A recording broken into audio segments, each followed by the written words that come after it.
Time to talk series and stuff to start in 2022.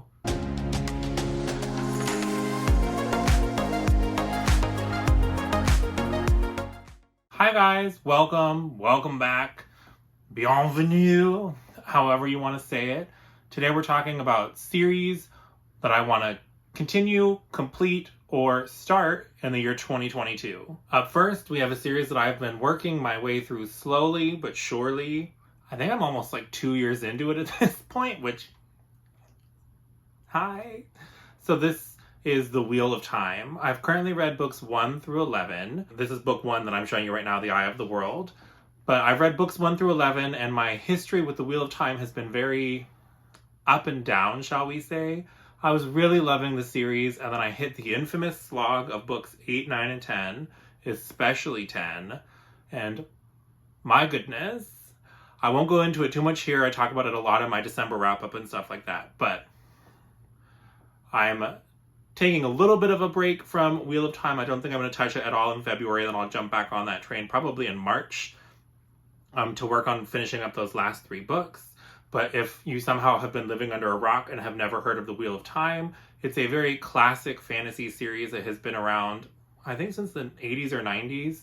It's a very well-known tale of a young boy, Rand, and his friends from their small town in Two Rivers, where they go explore the rest of their world and have to help fight the Dark One who is escaping his prison. You get to see many different cultures, many different people, sometimes too many people. Like, why does every single frickin' horse need their own name? Like, anyways, he gets a little bit bogged down in the details, but at the core, this is a wonderful fantasy series that I hope to finish in 2022, and I hope that these last 3 books really do it for me. I've currently read all of the books, including the prequel novel that were written originally by Robert Jordan before he passed. The final 3 books were finished by Brandon Sanderson, and I hear that they saved the series for some people, and I hope that the ending is really worth the time invested. So this is the first series that I'd like to complete in 2022. Up next is a series that I want to start in 2022, and that is the Farseer Trilogy, the first part of the Realm of the Elderlings, which is comprised of many different trilogies with one quartet, I think, mixed in there. So book 1 in the Farseer Trilogy is Assassin's Apprentice, of course, by Robin Hobb. I know very little about this story. I do know that Robin Hobb is a wonderful author and her prose are second to none. I also know that she is a very cruel taskmistress on her main character, Fitz Chivalry Farseer.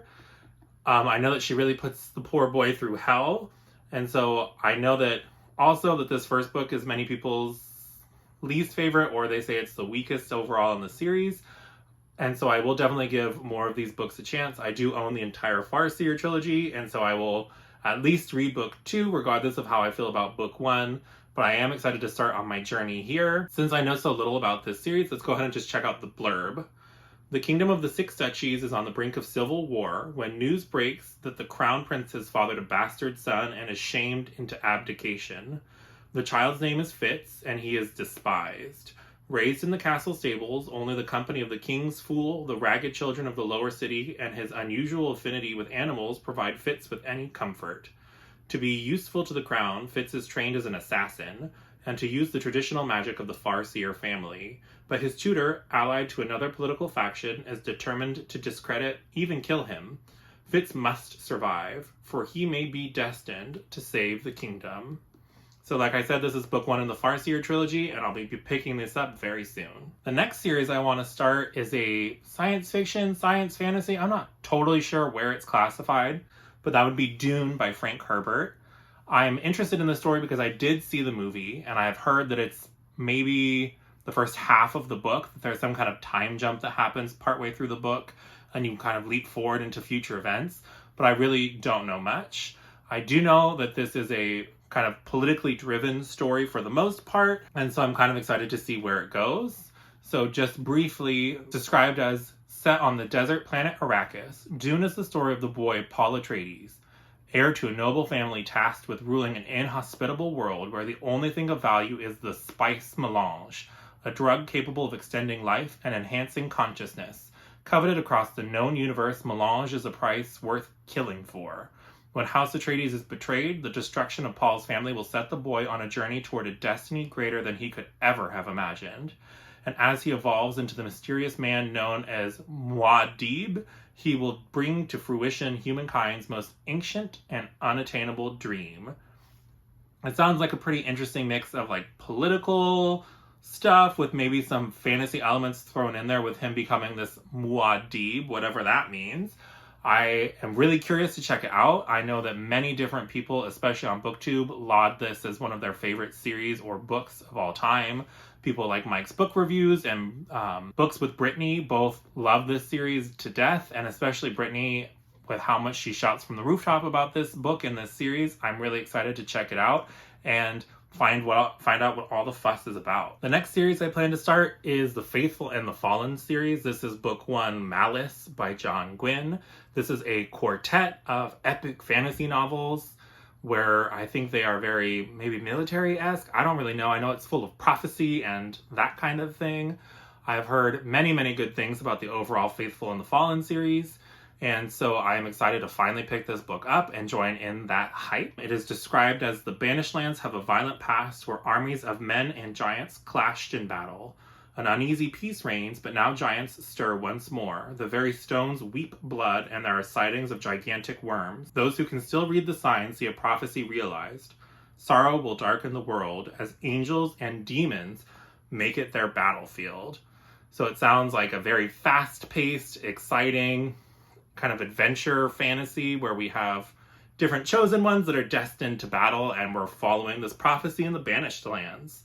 I know that John Gwynne has a penchant for these awesome covers where they have these really cool weapons on the front, and as I understand it, it just sounds like badass fantasy, and I'm excited to have some badassery going on in my life when I pick up Malice. The next series I plan to start in 2022 is The Chronicle of the Unhewn Throne by Brian Staveley, which starts with the Emperor's Blades.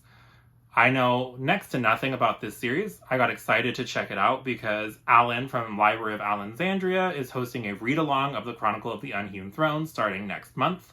And so I've never participated in any kind of bunny read or anything like that. And so I thought, what better time than hopping on with that buddy read of The Chronicle of the Unhewn Throne. The Emperor of Anur is dead, slain by enemies unknown. His daughter and 2 sons, scattered across the world, do what they must to stay alive and unmask the assassins. But each of them also has a life path on which their father set them, destinies entangled with both ancient enemies and inscrutable gods. Caden, the heir to the Unhewn Throne, has spent 8 years sequestered in a remote mountain monastery, learning the enigmatic discipline of monks devoted to the blank god. Their rituals hold the key to an ancient power he must master before it's too late. And it goes on with that with the other 2 children as well. So it just sounds like 3 children trying to find out what happened when their father, the Emperor, was murdered. Sounds like it has the potential to be very fast-paced and action-oriented. I don't know how much the magic plays a role in this series. I really hope that it has a lot of magic and the world building is there, but we'll find out when we join along in that read-along. Then to kind of break up all the really intense, epic fantasy that I'm planning to read this year, I want to continue working my way through the Shadowhunter universe by Cassandra Clare. I read the Books of the Mortal Instruments series last year, and I really just had a fun time with them. And so I want to continue on with the second series. So this is the Infernal Devices. The first book is Clockwork Angel. I don't think it has direct tie-ins to the Mortal Instruments. I think the Dark Artifices is more like a direct continuation. I believe, from what I understand, that this is more like historical fantasy-esque, where we're looking at, I don't know if it's like Edwardian or Elizabethan time period, somewhere in there. And these books have fun plots where we are following these Nephilim, which are half human, half angel, and they have the magic of runes to kind of boost their natural physical abilities and things like that. And they can do other magical things with these runes as well. And they fight basically the forces of darkness, like demons and things like that want to destroy the human world. They're kind of like this barrier between humans and everything else, and they keep that other world hidden. I had a really good time with the Mortal Instruments, and so I'm excited to continue my journey with Miss Cassie, Clare, and her shadow hunters in Clockwork Angel. So then I really try to only have one super massive fantasy series going on at one time.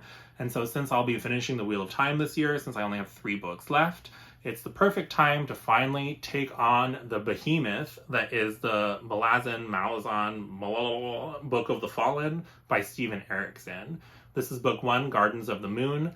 I've had this for quite a while and have just been putting it off because I've been dragging out my Wheel of Time read for 2 years or something like that. So it's time, now that that fantasy series will be finished, to pick up Gardens of the Moon.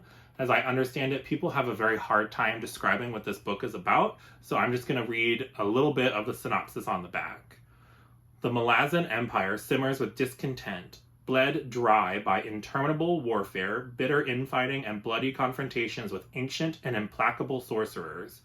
Even the imperial legions, long inured to the bloodshed, yearn for some respite.